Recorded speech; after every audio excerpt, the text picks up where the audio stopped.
अस्सलामुअलैकुम वरहमतुल्लाहि वबरकातुहू। उम्मीद है आप सब खैरियत, तंदुरुस्ती और आफियत के साथ होंगे। आप देख रहे हैं मेरा अपना YouTube channel JJC by sir Jawad. मैं हूं जवाद अख्तर। आज की lecture video first year maths chapter number 3 vectors की एक्सरसाइज 3.5 का लेक्चर है। शुरू करते हैं। बिस्मिल्लाहिर्रहमानिर्रहीम। Chapter number 3 first year maths की जो नई बुक है उसका नाम है वेक्टर्स। 3.5 एक्सरसाइज है। इससे पहले मैं आप लोगों को इसकी बाकी पिछली एक्सरसाइज जो है कवर करा चुका हूँ। पेज नंबर 115 पे मौजूद है ये एक्सरसाइज। इस एक्सरसाइज का टाइटल लगा दीजिए क्रॉस और वेक्टर प्रोडक्ट। क्रॉस और वेक्टर प्रोडक्ट।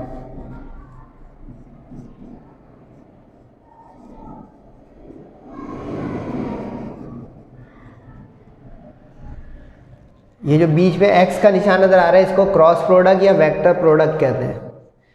सही है। पूरी एक्सरसाइज इसी पे चलेगी। क्वेश्चन नंबर 1, 2 जो है वो अननेसेसरी या यूँ समझ लें अनइम्पॉर्टेंट या समझ लें एमसीक्यूज़ में आपको अलग करवा रहा हूँ। तो ये सेक्शन बी के लिए ये पूरी एक्सरसाइज है, इम्पॉर्टेंट है जो ये सवाल मैं करा रहा हूँ आपको। क्वेश्चन नंबर 3 में लिखा है find a unit vector which is orthogonal to both vectors a and b।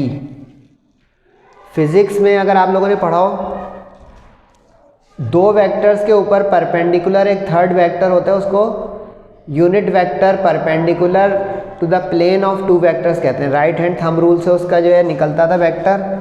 थोड़ा सा बता दूं थ्योरी ताकि आपको आसानी रहे। यानी ये वेक्टर अगर a है, ये वेक्टर अगर b है, एंगल थीटा बनाते हुए, तो इसकी डायरेक्शन जो बताएगा इन दोनों के क्रॉस की वो हो जाएगा वेक्टर c का यूनिट वेक्टर। क्या मतलब हुआ कि a, मेरे राइट हैंड को देखिए, इसको मैंने रोटेट किया b, यानी ये a से b रोटेट किया, तो थंब जो है देखें आप मेरा, तो ये outside the plane of paper यानी पॉजिटिव डायरेक्शन में नज़र आ रहा है। यानी ये वाइट बोर्ड पे मैं काम कर रहा हूँ तो इससे बाहर की जानिब, तो हम इसको कहेंगे पॉजिटिव यूनिट वेक्टर। तो इससे पता चला कि दो वेक्टर्स पे परपेंडिकुलर यूनिट वेक्टर निकालने का तरीका क्रॉस प्रोडक्ट या वेक्टर प्रोडक्ट है। तो ये थोड़ी थ्योरी हो गई। अब आ जाए सवाल पे। a क्रॉस b निकालेंगे हम तो फिर उससे आएगा यूनिट वेक्टर। यानी इसका फॉर्मूला भी पहले लिख लें। शुरू में फॉर्मूला लिस्टिंग करते हैं मेरे साथ। यूनिट वेक्टर निकालने का फॉर्मूला है परपेंडिकुलर यूनिट वेक्टर। ये ध्यान रखिएगा, orthogonal means perpendicular. Orthogonal means perpendicular. ये उल्टा का टी का निशान है, इसका मतलब होता है परपेंडिकुलर। परपेंडिकुलर हर स्टूडेंट समझ जाते हैं। ऑर्थोगोनल प्योर मैथ्स का वर्ड है, परपेंडिकुलर ही को ऑर्थोगोनल कहते हैं। अब a cross b upon a cross b का मैग्नीट्यूड, या यूँ समझ लें कि अगर c को यूनिट वेक्टर बोला है तो c वेक्टर अपॉन c का मैग्नीट्यूड। सही है। अब हम इसी रास्ते पे काम करेंगे कि a क्रॉस b निकालेंगे, उसका मैग्नीट्यूड रख देंगे इस फॉर्मूले में, तो यूनिट वेक्टर डन हो जाएगा। अब a क्रॉस b कैसे निकलता है, तवज्जो रखिएगा जो बताने जा रहा हूँ। a क्रॉस b निकालने का तरीका ये है कि आपको जो वेक्टर दिया हुआ है i - 2j और +3k, इसके कोफिशिएंट आप रिस्पेक्टिवली रखेंगे दो रॉज में। यानी यहाँ पे 1 है i, -2 है j, प्लस है 3k, तो आप इसके 1 - 2 3 को रख दें पहली रॉ में। पहली रॉ इसलिए बोला कि आई जे के जो है वो ऊपर वाली रॉ में, फर्स्ट रॉ में, लीडिंग रॉ में आ जाएगा। उसके बाद फर्स्ट और सेकंड रॉ बनेगी, उसको देखेंगे हम। अब दूसरा है बी वेक्टर 3 - 2 1, तो यहाँ 3 - 2 1 उसका कोफिशिएंट रख दें। तो अब समझे यहाँ पे आई जे के नहीं रख दीजिएगा, आई जे के ऊपर आ गया क्योंकि वो उसी को अब फॉलो करेगा कि ये 1i - 2j + 3k 3i - 2j + k है। क्लियर। अब डिटर्मिनेंट खोलना है हमें, इस निशान को कहते हैं डिटर्मिनेंट। चैप्टर 2 मैथ्स का मैं करवा चुका हूँ, देखिएगा डिटर्मिनेंट। रॉ 1 से अब हम इसको खोलेंगे। रॉ 1 का मतलब ये हो गया जो बोल रहा हूँ, तवज्जो चाहिए। ये आपकी पहली रॉ है, सही है। इस पहली रॉ के इस पहले एलिमेंट को साइलेंट कर दें। आपको क्या दिख रहा है, -2 3 - 2 1, सही है। 4 एलिमेंट दिख रहे हैं यहाँ। अच्छा ये एक ठहर के बताऊँगा क्योंकि सब में यही काम करना है बार बार, तो एक समझ लेंगे माशाल्लाह तो सारे समझ में आ जाएंगे। ये पहला हो गया। दूसरा जे वाला साइलेंट करें, क्या नज़र आ रहा है 1 3 3 1, ये रहा। के वाला तीसरा साइलेंट करें, क्या नज़र आ रहा है 1 -2 3 -2, ये रहा। रिपीट, पहला दूसरा तीसरा, फर्स्ट ये 4 एलिमेंट यहाँ, सेकंड ये 4 एलिमेंट यहाँ, थर्ड ये 4 एलिमेंट यहाँ। इसमें एक और ख्याल रखना है आपको, ऑल्टरनेट साइन के साथ जाएगा, यानी पहला प्लस होगा, दूसरा माइनस होगा, तीसरा प्लस होगा। तो इसलिए बीच वाला जो जे वाला होगा वो माइनस के साथ जाएगा, ये फॉर्मूला है प्लस माइनस प्लस, तो पहला प्लस दूसरा माइनस तीसरा प्लस। अब ये बहुत समझने का था, समझ गए तो बहुत अच्छा हो जाएगा, तेज़ी से निकलेंगे अगले सवाल इंशाल्लाह। अब ये जो डिटर्मिनेंट है 2/2 वाला, ये 2 रो 2 कॉलम वाला, इसको हम खोलते थे मैट्रिक में AD - BC, यानी अगर ये A है, ये B है, ये C है, ये D है, तो पहले मरहले में हम ये करेंगे AD और दूसरे मरहले में हम करेंगे यहाँ पे ये BC, साइन चेंज करके। तो AD - BC, AD - BC, पहले ये वाला करेंगे फिर ये वाला करेंगे, उल्टा नहीं हो जाए, AD first minus BC second. अब -2 1 जा, इसको फॉलो कीजिएगा, ये पूरे सवाल में आएगा AD - BC, -2 1 जा 2 और फॉर्मूले का माइनस, तो माइनस माइनस प्लस 3 2 जा 6। अब जल्दी करें, 1 1 जा 1, इसमें कोई भी साइन नहीं है तो इसका मतलब माइनस आ जाएगा, माइनस 3 3 जा 9, 1 2 जा माइनस का, -2 1 जा -2 और इसमें एक माइनस है तो माइनस और ये फॉर्मूले का माइनस मिलकर हो गया प्लस, तो 3 2 जा 6। अब 6 - 2 4, 1 - 9 -8 होता है, बाहर एक फॉर्मूले का माइनस, तो माइनस इंटू -8 प्लस का 8 और 6 - 2 4K, यानी ये मेरा A क्रॉस B आ गया। अब A क्रॉस B का मैग्नीट्यूड, लास्ट लेक्चर देखिएगा, मैग्नीट्यूड निकालने में आप लोगों को सिखाया हुआ है, रूट में स्क्वायर करने को कहते हैं मैग्नीट्यूड, यानी 4 का स्क्वायर प्लस 8 का स्क्वायर प्लस 4 का स्क्वायर। IJK कहाँ गया सर? IJK यूनिट वेक्टर्स होते हैं, उनका स्क्वायर हो जाता है 1। बेटा रिवाइज करें, फ़ायदा होगा, ये पिछले लेक्चर में भी हो चुका है मैग्नीट्यूड का काम, ये नया था, इस पर देखें टाइम लगाया मैंने। अब 4 का स्क्वायर 16, 8 का स्क्वायर 64, 4 का स्क्वायर 16 प्लस किया 96, 96 का पेयर बना ले, नहीं तो कैलकुलेटर साइंटिफिक जो है वो आजकल डायरेक्ट कर देता है कि 96 को रूट करेंगे ना, वो पेयर बना के उसका बाहर निकाल लेगा। अगर फिर भी सीखना चाहेंगे तो यूँ करना है, 96 2 48 ज़ा, फिर 2 24 ज़ा, फिर 2 12 ज़ा, फिर 2 6 ज़ा। अब ये देखें 2 पेयर बन गए, 2 2 ज़ा 4 बाहर आ गया और 6 2 3 ज़ा 6 पेयर नहीं बन रहा है 2 3 ज़ा, तो ये 6 अंदर ही रह गया। अब यूनिट वेक्टर परपेंडिकुलर, अब यानी यूँ समझेंगे मैंने इसको C का मैग्नीट्यूड तो सोचा है और इसको वेक्टर C सोचा है, सही है। ये लिखना सही नहीं है, समझाने के लिए बता रहा हूँ, यानी आप original formula A cross B और A क्रॉस B का मैग्नीट्यूड लिख देंगे तो ये लिखना ऑप्शनल है C और C, सही है। अगर C और C लिखें तो यहाँ पे ये C और C लिख दें, ठीक है। अब A क्रॉस B जो निकला है वो ऊपर रखें न्यूमरेटर में और जो उसका मैग्नीट्यूड निकला है वो रखें डिनोमिनेटर में। अब इसमें एक चीज़ ख्याल रखिएगा, एलसीएम ब्रेक करना है, क्योंकि उसने कहा यूनिट वेक्टर, वेक्टर जो होता है उसमें देखें I अलग होता है, J अलग, K अलग, I J K अलग अलग, मतलब हर टर्म इंडिविजुअल हो कंपोनेंट। तो अब इसमें हम इसको एलसीएम ब्रेक करेंगे, यानी 4 के साथ ये अलग कर देंगे, 4 4 रूट 6, तो ये कट के आ जाएगा 1। इसको 8 4 रूट 6 अलग कर देंगे तो 8 और 4 कट के 4 2 आ जाएगा, फिर 4 4 रूट 6 अलग कर देंगे तो इसमें 4 4 कट के, यानी ये पक्का रखिएगा कि अगर एलसीएम ब्रेक करके आपने सेपरेट हर टर्म नहीं की तो 1 नंबर कट जाएगा इम्तिहान में। सेक्शन बी में ये काम के इंपॉर्टेंट सवाल हैं सारे, तो ये आ गया आपका आंसर। अब यही काम एक और सवाल में करना है, बस उसने क्या किया है, find a unit vector, question number 4 है, find a unit vector perpendicular. अच्छा देखें इसमें परपेंडिकुलर का वर्ड लिख दिया है, ऑर्थोगोनल परपेंडिकुलर, एक ही बात।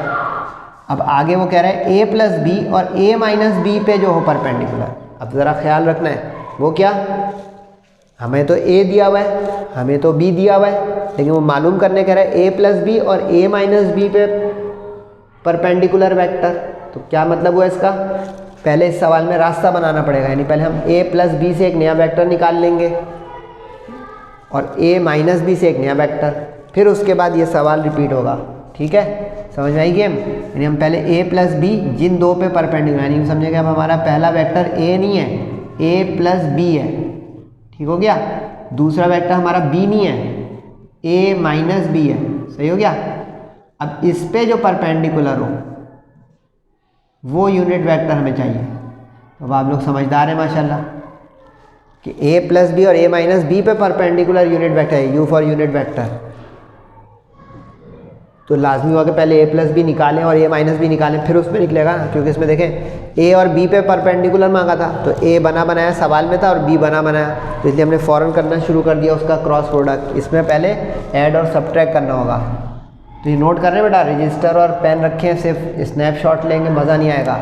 ए प्लस बी को नया नाम दे दिया सी, इसका मतलब ए को बी में प्लस कर दें तो आई वाला आई से प्लस हो जाएगा, 3 और 1 4, जे वाला जे में प्लस हो जाएगा तो 5 + 2 7, और के वाला के में प्लस माइनस हो गया, -1 -5 -6, तो इसको नया नाम दे दिया मैंने सी। इसी तरह दूसरे नंबर पे आप निकाल लें ए माइनस बी, जिसके ऊपर वेक्टर चाहिए तो उसको डी नाम रख दिया मैंने, ए माइनस बी डी। अब A minus B, minus sine change करता है तो माइनस के आगे ब्रैकेट लगाया ताकि गलती ना हो। अब 3i माइनस आई एक जगह कर दिया, 5j माइनस ब्रैकेट खोलेंगे तो -2j ये एक जगह कर दिया, और k और माइनस इंटू माइनस प्लस का हो जाएगा 5k, वो एक जगह कर दिया। तो अब 3 - 1 2, 5 - 2 3, 5 - 1 4, तो ये एक डी वेक्टर आ गया। अब समझदार लोग समझ गए कि ये हमने क्यों किया, क्योंकि a प्लस बी एक नया वेक्टर जनरेट कर रहा है c, और a माइनस बी एक नया वेक्टर जनरेट कर रहा है d। तो अब यूँ समझे कि जैसे इसमें a और b पे परपेंडिकुलर c था, अब इसमें c और d पर परपेंडिकुलर है ये u। समझ आ रहा है? That's great.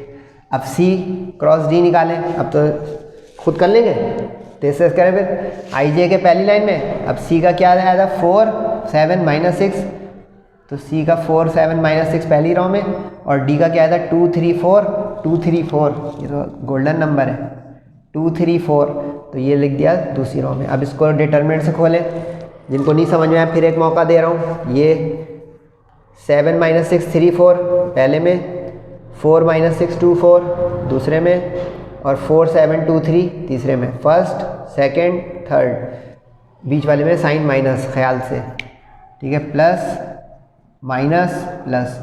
अब जल्दी से ए डी बी सी का चरखा चलाएं, 7 4 28, माइनस इंटू माइनस फार्मूले का 18, 6 3 4 4 16, और इसमें माइनस और फार्मूले का माइनस मिलके प्लस, 6 2 12, 4 3 12, और इसमें माइनस नहीं था तो फार्मूले का माइनस आ गया, 7 2 14, 28 + 18 बड़ी गिनतियाँ कैलकुलेटर चलाएं, 28 + 18 46, 16 + 12 28, बाहर माइनस है, 12 - 14 छोटे में से बड़ा माइनस हुआ तो माइनस का 2।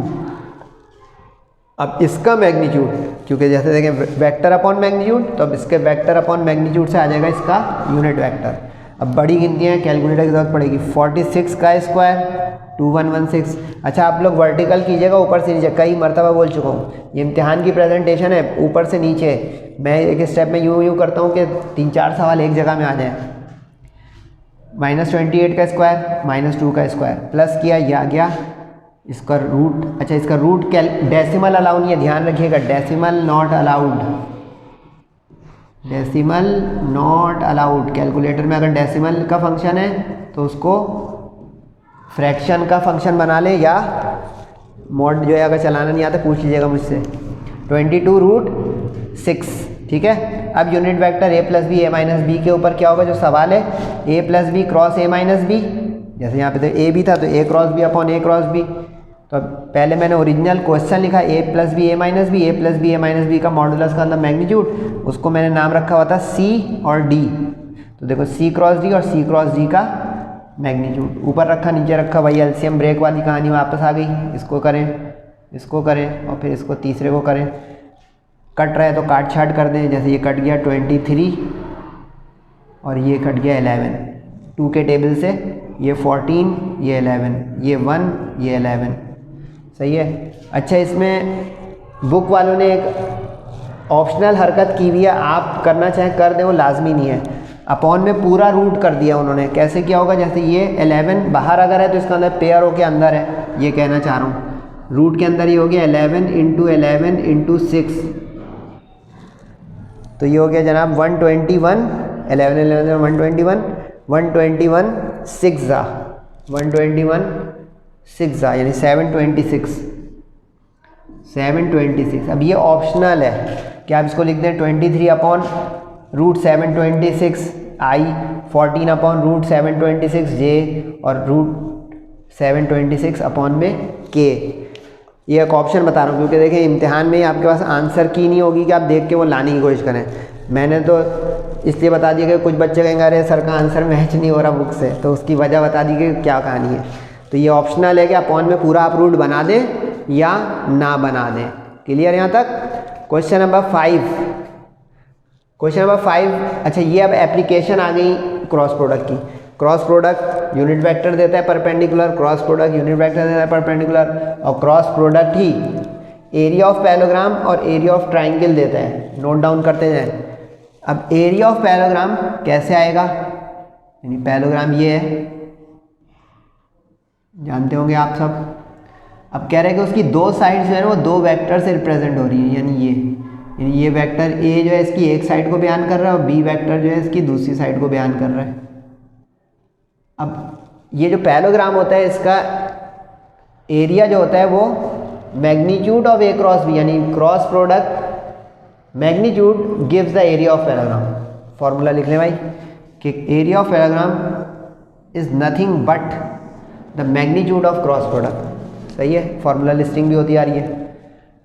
इसका मतलब क्या हुआ, ए क्रॉस बी निकालें और उसका मैग्नीट्यूड करें, सवाल फारिग। ये तो उससे भी आसान है। अब ए क्रॉस बी निकालना आ गया ना बच्चों, शाबाश हो गई आपको। 5 - 1 और 3 रखें पहली लाइन में, और अच्छा आई के लिखा हुआ है, जे नहीं है, तो इसका मतलब हो गया you I plus 0j plus के, यानी जो मिसिंग होगा वहाँ पे 0 आएगा। जैसे इसमें सब में आई जे के था, अचानक से उसने किया आई और के, तो जे गायब है, तो जे वाली जगह पे पोजीशन पे देखें 0j आया। एहतियात, वरना इतना छोटा सा सवाल भी गलत हो जाएगा।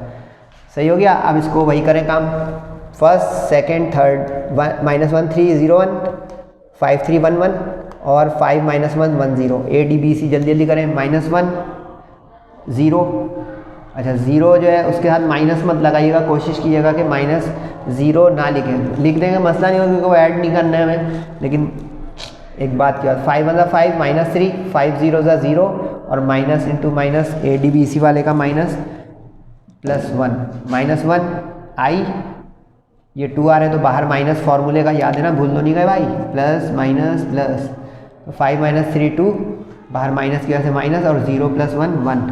ये तो आया क्रॉस प्रोडक्ट। अब इसका मैग्नीट्यूड -1 का स्क्वायर, -2 का स्क्वायर, 1 का स्क्वायर, प्लस किया 1 4 1 6। कितना अच्छा सा आंसर। स्क्वायर यूनिट्स क्योंकि 2 डायमेंशनल होता है एरिया, लेंथ इंटू ब्रेथ, तो unit into unit, any appropriate unit, तो unit into unit square units. Okay हो गया। इसको आप यूँ भी लिख सकते हैं, स्क्वायर यूनिट्स पूरा इंग्लिश में, आपकी मर्जी। लेकिन मैंने क्यों लिखा ऐसा, क्योंकि मैं मैथ्स पढ़ा रहा हूँ। Find the area of triangle with vertices this and this. एक ट्राइंगल है, उसके आपको 3 वर्टिसेस दे रहा है वो। अब जो ट्राइंगल है उसके 3 वर्टिसेस, ए दे दिया उसने, बी दे दिया और सी दे दिया, और कह रहे हैं कि इसकी मदद से आप इसका एरिया निकालो। तो अब एरिया ऑफ ट्राइंगल का भी फॉर्मूला लिखें जल्दी से प्यारे बच्चों। एरिया ऑफ ट्राइंगल का फॉर्मूला है ये, क्योंकि देखिए ये फॉर्मूले आप लिखेंगे ना तो आपको पता चलेगा करना क्या है। आप गौर करें मेरे पढ़ाने का स्टाइल। देखिए मैंने फार्मूला पहले बताया, फिर सॉल्यूशन दिखाया आपको। ये फार्मूला क्यों बताया पहले, कि देखिए ये करना है तो इससे आपको पता चलेगा अच्छा ये रास्ता बनेगा मंजिल का। जैसे ये कर रहा था, देखिए पहले मैंने इसकी थीम बताई कि देखिए क्रॉस प्रोडक्ट निकलेगा मैग्नीट्यूड, तो इसलिए देखिए फिर वो काम स्मूथ और अच्छे अंदाज में होगा। आपके दिमाग पे स्ट्रेस कम आएगा, गुस्सा कम आएगा और पढ़ने का अच्छा मूड बनेगा। सही। अब देखिए ये फार्मूला अगर आपके सामने आ गया, आप इसका रास्ता बनाए मेरे साथ, ABAC। लास्ट लेक्चर निकालिएगा 3.4 का, और वो उसमें मैंने ये सिखाया था कि AB का मतलब होगा डिफरेंस B - A, तो AB हो गया B - A। AC का मतलब होगा C - A, तो AC का मतलब हो गया C - A, यानी डिफरेंस होता है, मल्टीप्लाई नहीं कर दीजिएगा। अब ये भी रास्ता क्या हुआ, जैसे अब ये था ना ए प्लस बी ए माइनस, पहले वो निकाला फिर क्रॉस आया। तो अब इसमें भी यही होगा कि पहले ए बी निकालेंगे, ए सी निकालेंगे, फाइंड करेंगे, जब फाइंड हो जाएगा तो क्रॉस प्रोडक्ट में उससे डिटर्मिनेंट से निकालेंगे। क्लियर? जल्दी से करें। अब b माइनस ए, तो b क्या है 2 3 5, इसमें से माइनस कर दे, a क्या है 1 1 2, रिस्पेक्टिव माइनस होगा 2 में से 1 वाला, 3 में से 1 वाला, 5 में से 2 वाला, यानी समझिए ये एक्स वाई जेड कंपोनेंट है, यानी i पहला, j दूसरा, k तीसरा। ये कह रहा हूँ, ये पहला जो हो गया आपका ये x है, दूसरा y है, तीसरा z है, तो इसके साथ i आ गया, इसके साथ j आ गया, इसके साथ k आ गया। समझ गए? तो इस तरह अब ये हो गया 2 माइनस 1 1i, 3 माइनस 1 2j और 5 माइनस 2 3k। ये भी जो है गोल्डन नंबर हो गया 1 2 3। AC सर्दियाँ लग रही हैं। अब C में से A को माइनस करें, 1 माइनस 1 पहले लिख रहे हैं ताकि सामने सामने माइनस करें, 1 5 5 C है और 1 1 2। अब 1 में से 1 माइनस, 5 में से 1 माइनस, 5 में से 2 माइनस, तो 1 माइनस 1 तो हो जाएगा 0, यानी 0 आई हो गया, ध्यान रखिएगा गड़बड़ ना हो। 5 माइनस 1 4j और 5 माइनस 2 3k। अब ये हमारा रास्ता खुल गया क्योंकि ये ए बी और ए सी आ गया है, तो अब एरिया आ सकता है। समझे बात? जैसे इसमें ये a plus B, A minus B जब आ गया तो हमारा रास्ता खुल गया, ये बता रहा हूँ। अब ए बी ए सी का क्रॉस निकाल लें, 1 2 3 पहले रॉ में 1 2 3 और आई गायब है तो 0 4 3 0 4 3 इसका। क्लियर हो गया? अब जल्दी से ए डी बी सी फटाफट, 2 3 4 3 ये, 1 3 0 3 ये और 1 2 0 4 ये, first second third, plus minus plus. अब देख रहे हैं सर टाइम लेते हैं, कुछ सिखाते हैं, आप भी फ़ायदा उठाएं, आप टाइम लगाएं और फिर अपना फ़ायदा एग्ज़ाम में देखें। 2 3 6 A D B C, 2 3 6 minus 12, 1 3 3। अच्छा यहाँ पे मैंने माइनस लिख दिया है, आप पर है कि आप माइनस लिख दें या प्लस लिख दें, मिस प्रिंटिंग नहीं समझा रहा हूँ कि 0 के साथ अक्सर प्लस लिखा जाता है, जैसे पिछले सवाल में बताया था। तो 6 माइनस 12 माइनस 6, माइनस 3 इसलिए कि बाहर माइनस है और 4। अब इसका मैग्नीट्यूड निकालेंगे तो माइनस 6 का स्क्वायर, माइनस 3 का स्क्वायर, और ये तो पक्का हो गया ना भाई कि आई जे के कहाँ चले जाते हैं, i का स्क्वायर, j का स्क्वायर और k का स्क्वायर हो जाते हैं 1, इसलिए वो हो जाते हैं गायब 1। अब इसका जो जवाब है √61, लेकिन पैरेललोग्राम के एरिया में अपॉन में हाफ नहीं है, इसके अब फार्मूले में अपॉन में हाफ है, क्योंकि इसकी हिस्ट्री ये है कि ये है हाफ बेस इंटू एल्टीट्यूड, यानी बेस इंटू परपेंडिकुलर, इसका फॉर्मूला। परपेंडिकुलर ही को कहते हैं एल्टीट्यूड, तो इसका आ गया √61/2 स्क्वायर। जाइएगा नहीं भाई, 2-3 सवाल होंगे फिर इंशाल्लाह आपका लेक्चर आज का ख़त्म होगा।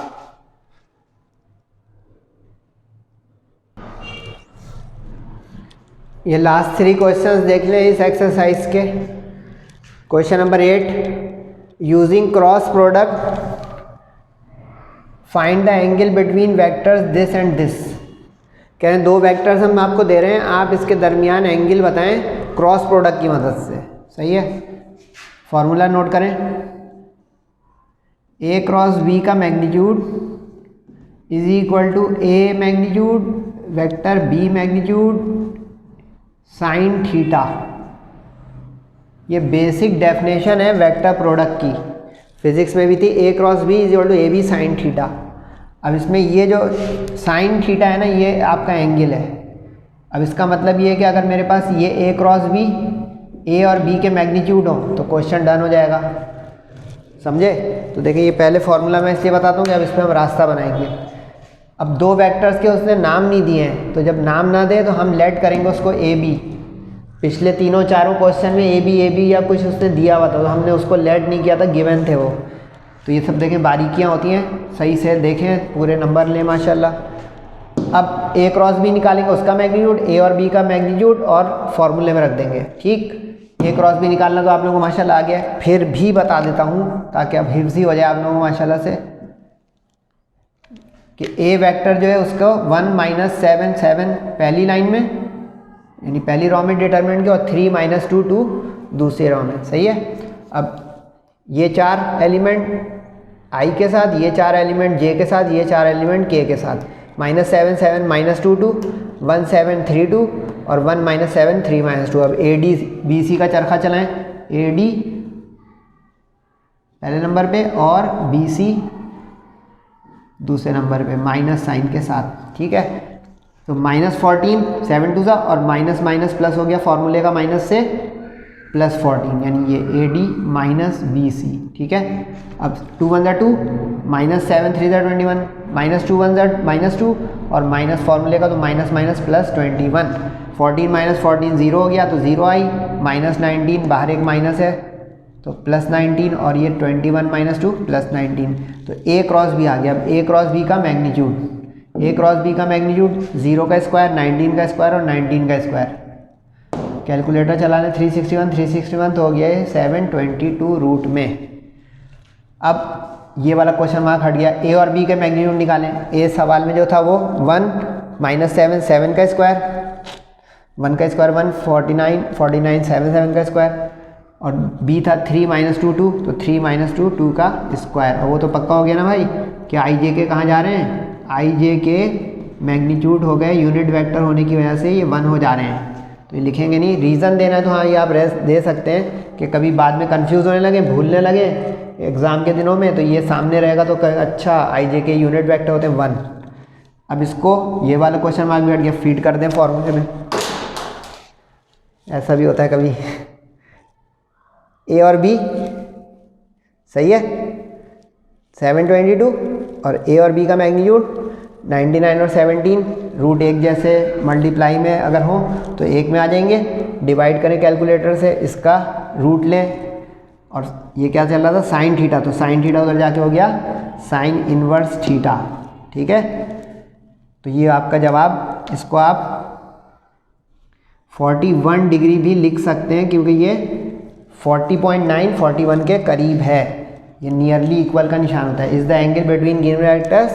अच्छा एक चीज़ बता दूं इस सवाल में, अगर तो एग्ज़ाम में ये ना लिखा हो कि find the angle between vectors लेकिन यूजिंग क्रॉस प्रोडक्ट, तो हमेशा दो वेक्टर्स के दरमियान का एंगल डॉट प्रोडक्ट से आएगा। 3.4 जाके देखिएगा, उसमें भी एंगल बिटवीन वेक्टर्स का सवाल था। ये बड़ा बड़ा नोट करें कि अगर ये क्रॉस प्रोडक्ट का वर्ड ना होता तो इससे कर देंगे तो वो 0 दे देगा।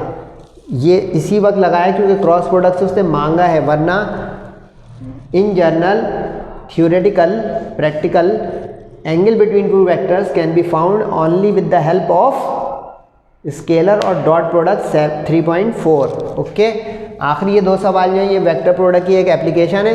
मोमेंट ऑफ फोर्स, ये आपने फिजिक्स में पढ़ा होगा, टॉर्क जिसको कहते थे हम, टॉर्क मोमेंट ऑफ फोर्स। ये दरवाज़ा खोल रहा हूँ या कोई स्विंग आगे पीछे घुमा रहा हूँ, तो ये जो है टॉर्क है, force end moment of force. अब उसने कहा है कि एक पॉइंट है A135 जिस पे एक फोर्स लग रही है 1I + 2J - K, और अप्लाई कर रहे हैं उस फोर्स को हम B3 - 2 5 पर। तो आप मोमेंट ऑफ फोर्स बताएं, मोमेंट ऑफ फोर्स बताएं। ये अब मार्कर रेड नहीं आ रहा है क्योंकि वो उड़ के चला गया, बाकी देखते रहें। अब दूसरा पेन में ब्लैक चला रहा हूँ। अब ये जो है कैसे होगा, इसका भी लिखें फॉर्मूला। ये हो गया इसका formula. Moment of force is the cross product of moment arm and force. m0 का मतलब मोमेंट ऑफ फोर्स और वेक्टर क्वांटिटी है, तो वेक्टर। अच्छा ये पता चला, पूरा एक्सरसाइज खत्म हो गई कि इसको क्यों बोलते थे क्रॉस प्रोडक्ट या वेक्टर प्रोडक्ट। गौर करें, वेक्टर का जवाब एक वेक्टर आता है। ये IJK जो होते हैं ना, ये वेक्टर होने की निशानी होती है। तो देखें वेक्टर को सॉल्व किया तो एक वेक्टर आया, तो इसलिए वेक्टर प्रोडक्ट हो गई मोमेंट आर्म और फोर्स की। यानी ये मोमेंट आर्म है और ये फोर्स है, और यही डेफिनेशन है फिजिक्स के अंदर भी और मैथ्स में भी कि product of moment arm and force. जैसे दरवाज़ा खोलता हूँ तो दरवाजे की जो हिंजेस होती हैं वहाँ पे फिक्स होता है पॉइंट, सही है। तो ये पॉइंट A जो है वो फिक्स है। अप्लाइड एड हम नॉब से या उसके हैंडल से खोलते हैं, ठीक है। यानी अगर मैं आपको एक दरवाज़ा बना के दिखा दूँ, ये तो इसकी जो नॉब है ना, यहाँ पे फोर्स लगी, ठीक है। तो ये फोर्स अप्लाई हुई कहाँ पे, B पॉइंट पे, तो यहाँ पे B पॉइंट हमारा हो गया, ठीक है। ये हिंजेस है फिक्स, ये हिंजेस है फिक्स। अभी फिक्स पॉइंट जो हो गया ये A हो गया, सही है। अब आपको पता चला कि मैंने आर बी माइनस ए से क्यों निकाला, क्योंकि ये जो परपेंडिकुलर डिस्टेंस है ए से बी का, ये है मोमेंट आर्म। देखा, सब कुछ हो गया। अब ये फोर्स लगेगी यहाँ पे और घुमाएगी दरवाजे को अबाउट ए, यानी दरवाज़ा खुलेगा या बंद होगा ए के अक्रॉस, अबाउट पॉइंट ए। समझ में आ गई कहानी। तो इसलिए अब देखें आर निकाला जाएगा बी माइनस ए से, यानी ये परपेंडिकुलर डिस्टेंस या mean moment arm. B minus A कैसे आएगा, बी में से ए को माइनस कर दें, 3 - 1 -2 -3 और 5 - 5, यानी ये एक्स वाई जेड है और उसके साथ आई जे के है। तो रिस्पेक्टिव माइनस करें, 3 - 1 के साथ आई, -2 -3 के साथ जे और 5 - 5 तो 0 हो गया, 0 के। इसके बाद वही पुरानी कहानी है कि अब आर क्रॉस एफ, अच्छा इसमें उल्टा मत कर दिएगा, आर क्रॉस एफ है, पहले आर रखिएगा फिर एफ रखिएगा। तो आर के लिए पहला दूसरा तीसरा, आर का पहला दूसरा तीसरा, तो ये आपका ए डी बी सी करके अब तो आ गया, मैं नहीं बता रहा, ए डी बी सी करते हैं, आपके पास आ गया 5 2 9। अच्छा, मोमेंट ऑफ फोर्स ओरिजिनल होता है देखें वेक्टर, लेकिन इसी का एक सवाल देखें, इसमें उसने मैग्नीट्यूड दिए हैं। तो मैग्नीट्यूड के लिए जैसे ये था A cross B, A B sine theta, तो R cross F R F sine theta. कैसा, नहीं समझे? समझे बेटा? जिस तरह ये देखें A cross B, A B sine theta, तो R cross F R F sine theta, ये कह रहा था। तो ये एक से दो शिकार, यानी अगर वेक्टर फॉर्म में दिया हो और मोमेंट ऑफ फोर्स चाहिए हो, और अगर मैग्नीट्यूड फॉर्म में दिया हो और मोमेंट ऑफ फोर्स चाहिए हो, तो आमने सामने दो सवाल हो गए। फोर्स दी हुई है उसने 40 न्यूटन, ये पोटेंशियल का सवाल है, फोर्स का डेटा एफ हो गया। रेंज, अच्छा रेंज वो पाना देखा होगा आपने, जो रेंज होता है उसको जब खोल बंद के लिए इस्तेमाल करते हैं तो उसकी जो लंबाई होती है वो उसका मोमेंट आर्म बन जाता है। तो 0.3 मीटर इसका मोमेंट आर्म हो गया। कितने डिग्री पे उसको घुमा रहे हैं, 120 डिग्री, तो ये डिग्री थीटा हो गया। और magnitude of moment of force पूछ रहे हैं, तो just put and get. Force magnitude 40 newton, moment arm magnitude 0.3 metre, और magnitude of moment of force पूछ रहा है, मैग्नीट्यूड में modulus, angle 110, sine 110 calculator scientific से निकालें, 40 × 0.3 करें। और अच्छा देखें, आर मीटर में, फोर्स न्यूटन में, तो आंसर आ गया newton metre is the magnitude of moment of applied force. उम्मीद है आज का लेक्चर आपको समझ में आया होगा। Understanding takes time.